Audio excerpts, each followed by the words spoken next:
तर पहा, in this lecture we will discuss or we will continue.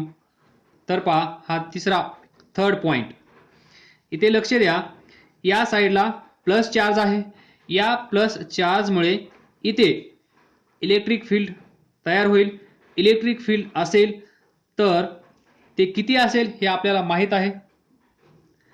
Sigma divided by 2 epsilon not एवढं electric field इथे असेल. तर त्याची डायरेक्शन पहा, पॉझिटिव्ह चार्जमुळे या डायरेक्शनमध्ये होईल. ते किती आहे? E1 बार. त्यानंतर हा निगेटिव्ह चार्ज. या निगेटिव्ह चार्जमुळे ही जी दुसरी प्लेट आहे, या दुसऱ्या प्लेटवर निगेटिव्ह चार्ज आहे. या निगेटिव्ह चार्जमुळे या पॉइंटला जे इलेक्ट्रिक फील्ड असेल त्या इलेक्ट्रिक फील्डची डायरेक्शन कशी असेल? टुवर्ड्स राईट साइड हियर, म्हणजेच या डायरेक्शन मध्ये. बरोबर, दॅट इज E2. तर in between this two plates, या ज्या दोन प्लेट्स आहेत, या दोन प्लेटच्या मधला जो पॉइंट आहे, मग तो पॉइंट इथे असेल, तो पॉइंट इथे असेल, तो पॉइंट इथे असेल, तो पॉइंट इथे असेल, त्याच्याशी आपल्याला काहीही देणं घेणं नाहीये. जसं आपण पाहिलं, बाहेर या दोन प्लेटच्या बाहेर इलेक्ट्रिक फील्ड 0 होतं, या साईडला पण 0 होतं. त्याचप्रमाणे अजून एक पॉइंट आपण कन्सिडर केला, या प्लेटच्या आणि या प्लेटच्या मध्ये कुठेही कन्सिडर करा, त्या पॉइंटला इलेक्ट्रिक फील्ड असेल due to this positive charge and due to this negative charge. तर आतमध्ये पहा, direction of this electric field is towards right. म्हणजे E1 ची डायरेक्शन पण लेफ्ट टू राईट, E2 ची डायरेक्शन पण लेफ्ट टू राईट. याचा अर्थ काय असेल? तर net electric field inside, net electric field, net electric field inside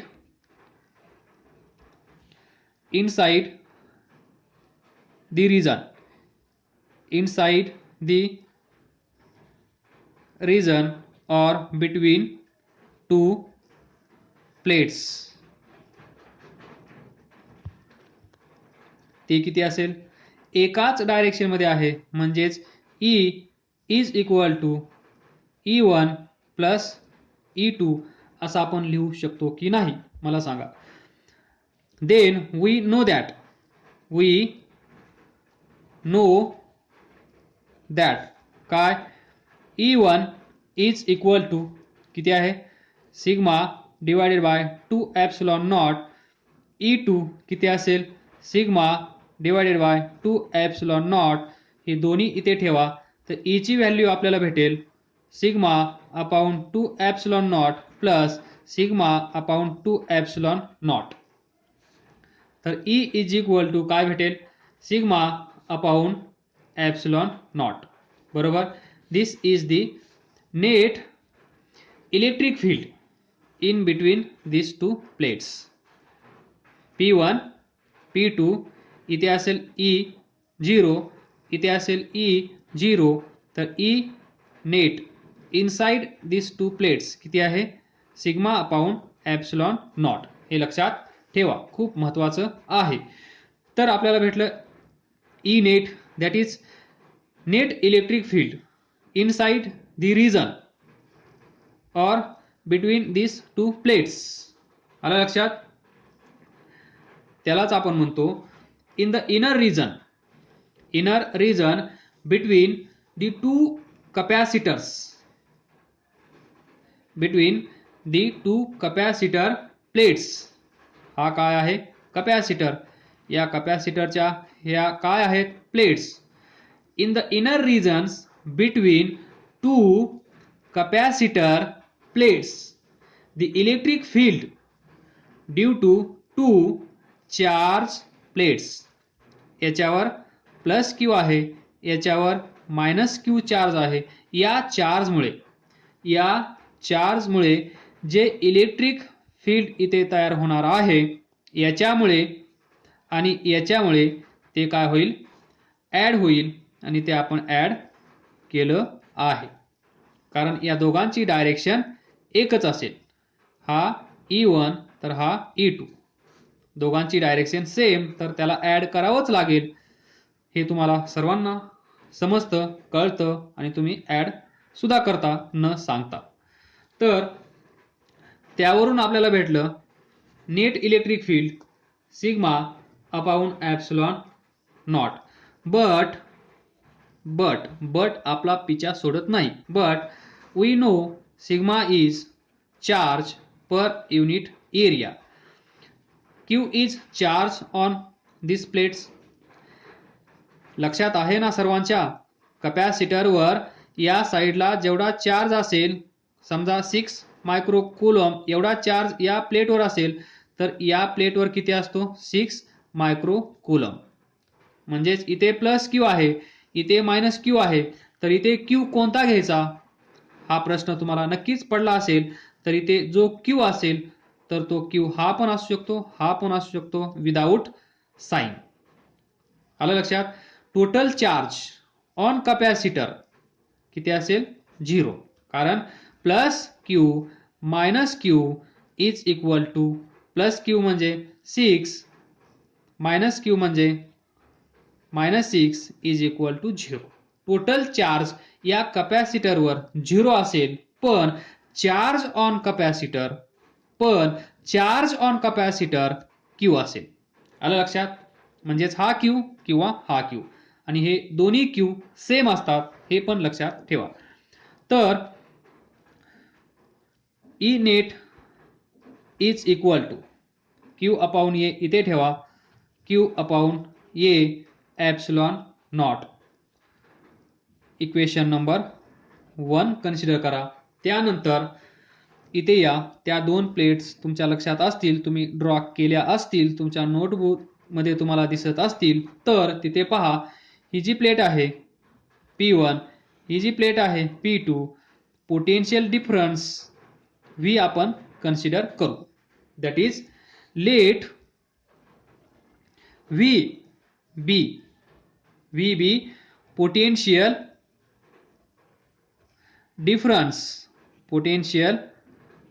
difference between two plate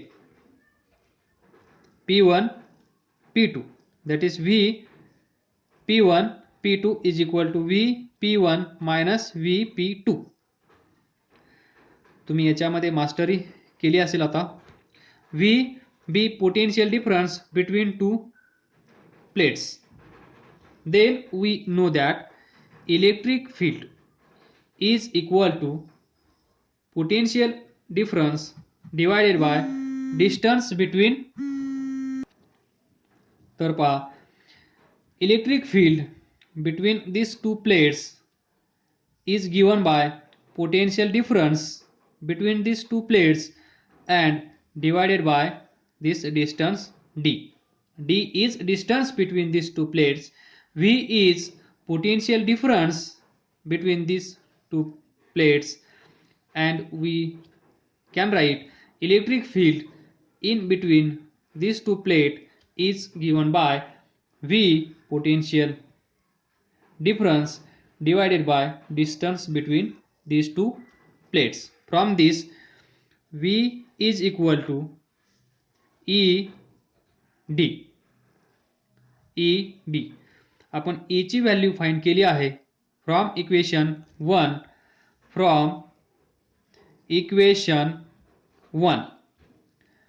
V is equal to, E ची व्हॅल्यू किती आहे पहा, E is equal to Q divided by A epsilon not. Q divided by A epsilon not into D. तर QD divided by A epsilon naught is potential difference between these two plates. आपल्याला पाहिजे काय, capacitance. काय पाहिजे आपल्याला, capacitance. C is equal to Q divided by V. या प्लेटवर किती चार्ज आहे? प्लस क्यू मायनस क्यू, म्हणजे charge on capacitor. Charge on capacitor किती असेल? क्यू. तो चार्ज आपल्याला माहित आहे. आपल्याला माहित नव्हतं potential difference between this two plates. या दोन प्लेट मधला पोटेन्शियल डिफरन्स आपल्याला माहित नव्हता, आणि पोटेन्शियल डिफरन्स फाइंड करण्यासाठी आपण एवढी प्रोसिजर फॉलो केली. तर पहा, क्यू ब्रॅकेटमध्ये व्ही किंवा इथे पहा C is equal to Q, थोडंच राहिलं आहे म्हणून या कॉर्नरमध्येच पहा, C is equal to Q V ची व्हॅल्यू किती आहे? Q D upon epsilon A epsilon not. Q cancel, A epsilon not वर जाईल, divided by D. This is capacitance. This is capacitance of parallel plate capacitor without dielectric. म्हणजे या दोन plate आहेत, या दोन प्लेटच्या आतमध्ये कुठल्याही प्रकारचं डायइलेक्ट्रिक यूज न करता या कपॅसिटरचा कपॅसिटन्स किती असेल? A epsilon not divided by D. म्हणजे या कपॅसिटरचा जर तुम्हाला कपॅसिटन्स फाइंड करा असं सांगितलं तर तुम्ही काय करणार? सी इज इक्वल टू बोला A epsilon not divided by D. A म्हणजे काय? ही जी प्लेट आहे या प्लेटचा एरिया सर्वांना फाइंड करता येईल. एप्सिलॉन नॉट म्हणजे परमिटिव्हिटी ऑफ फ्री स्पेस, सर्वांना माहित आहे, कॉन्स्टंट आहे. Then D is distance between this two plates. किती सिंपल आहे. How to find capacitance of parallel plate capacitor without dielectric medium dielectric material. जर या दोन प्लेटच्या मध्ये कुठलंही डायइलेक्ट्रिक मटेरियल नसेल तर या कपॅसिटरचा कपॅसिटन्स किती असेल? A epsilon not divided by D. Now और इट डिपेंड्स. कपॅसिटन्सचा अर्थ सर्वांना माहित असेल अशी आशा करतो. कपॅसिटन्स म्हणजे या पॅरलल प्लेट कपॅसिटरची ताकद, चार्ज किंवा इलेक्ट्रिकल एनर्जी स्टोअर करण्याची किती असेल? A epsilon not divided by D. हा फॉर्म्युला यूज करा, व्हॅल्यू सबस्टिट्यूट करा आणि या पॅरलल प्लेट कपॅसिटरचा कपॅसिटन्स फाइंड करा. Now we will discuss with dielectric. आता आपण डिस्कस केलं विदाउट डायइलेक्ट्रिक. आता इथे डायइलेक्ट्रिक मटेरियल आपण इन्सर्ट करूया आणि कपॅसिटन्स या पॅरलल प्लेटचा इन्क्रीज होतो की डिक्रीज होतो हे आपण पाहूया. तर पहा, विथ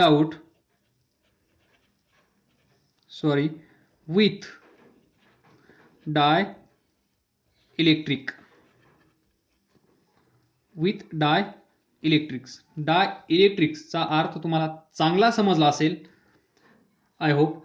तर पहा, आता थोडंसं स्पीडमध्ये जातो. ही प्लेट असेल, याच्यावर आपण चार्ज किती देणार सर्वांना माहित आहे, प्लस क्यू. त्यानंतर इथे एक प्लेट असेल, याच्यावर काय होईल?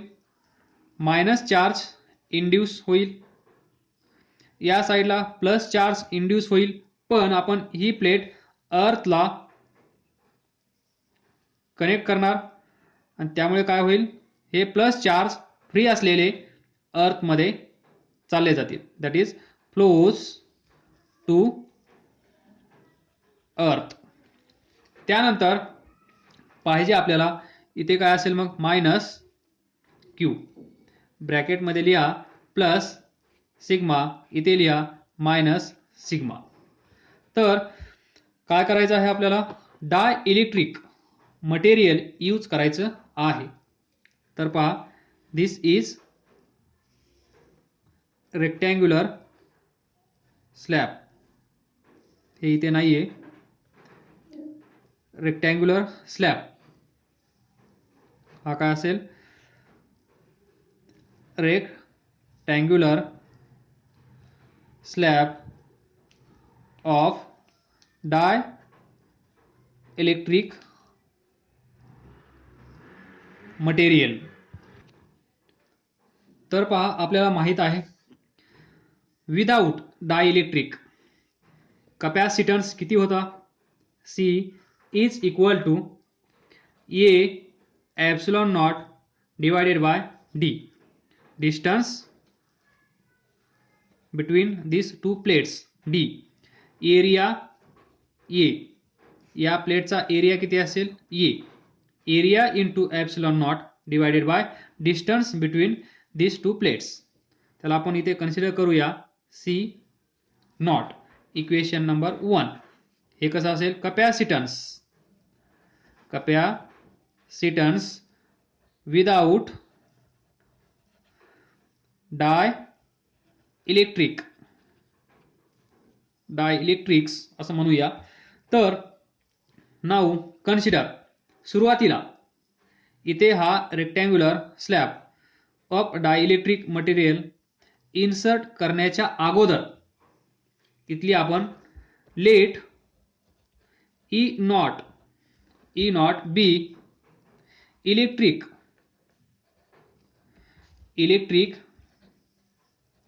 फील्ड इंटेन्सिटी कन्सिडर करूया या दोन प्लेटच्या मध्ये. कधी, before introduction of dielectric slab. तो जो डायइलेक्ट्रिक स्लॅब आपण इन्सर्ट केला आहे, तो इन्सर्ट करण्याच्या अगोदर इथलं इलेक्ट्रिक फील्ड ई नॉट आहे असं आपण कन्सिडर केलं आहे.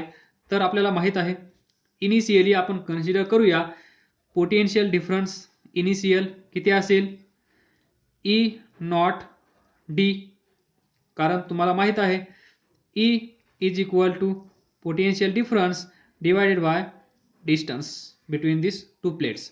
From this V naught is equal to E naught into D. त्यानंतर where E naught initial electric field intensity किती आहे, किती होती, sigma upon epsilon naught in between this two plates. माहित आहे, या प्लेटमुळे याच डायरेक्शनमध्ये, या प्लेटमुळे याच डायरेक्शनमध्ये, म्हणजेच E1 plus E2 that is sigma upon 2 epsilon not plus sigma upon 2 epsilon not, हे किती येईल, सिग्मा अपॉन एप्सिलॉन नॉट. हे आपण पाठीमागे केलं आहे याच लेक्चरमध्ये. तर हे झाले विदाउट डायइलेक्ट्रिक्स.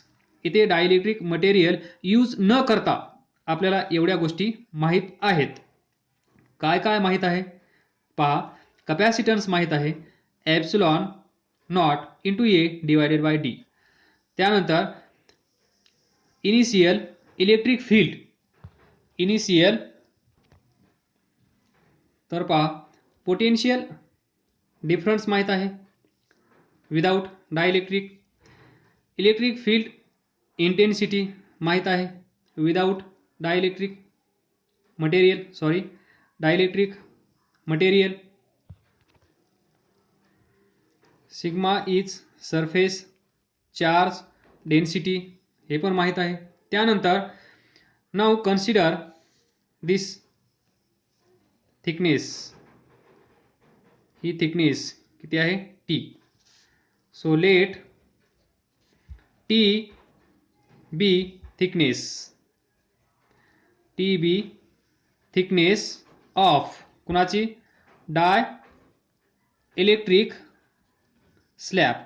जो स्लॅब आपण कन्सिडर केला आहे त्याची थिकनेस T आहे असं आपण कन्सिडर करूया. त्यानंतर आणि तुम्हाला माहीत असेल इथे T is less than D. पहा इथे T is less than D. त्यानंतर ॲज युजल जे आपण पाठीमागच्या लेक्चरमध्ये डिस्कस केलं, behaviour of dielectrics in the presence of external field E काय होईल. तर पहा इथे काय होईल, मायनस मायनस सरफेसवर येतील, मायनस मायनस मायनस, या साईडला मायनस चार्ज, या साईडला प्लस चार्ज. हे कुठून आले, याच्या अगोदरच्या लेक्चरच्या सुरुवातीला हे चार्ज कसे आले हे एक्सप्लेन केलं आहे. That is behaviour of dielectrics. तर इथे मायनस चार्ज, या साईडला प्लस चार्ज. तर इथे पहा आपल्याला माहीत आहे इथे प्लस चार्ज आहे, इथे मायनस चार्ज आहे. तर डायरेक्शन ऑफ इलेक्ट्रिक फील्ड अशी असते. म्हणजेच चार्ज, हे जे चार्ज आहेत या चार्जमुळे तिथे इलेक्ट्रिक फील्ड तयार होत आहे. इथे पॉझिटिव्ह चार्ज आहेत तर इथे पण इलेक्ट्रिक फील्ड तयार होईल या डायरेक्शनमध्ये. तर आपण कन्सिडर करूया पहिली इलेक्ट्रिक फील्ड आपल्याला माहीत आहे किती आहे, ई नॉट. त्यानंतर याच्या आतमध्ये नवीन तयार झालेली इलेक्ट्रिक फील्ड कन्सिडर करूया ई पी. E P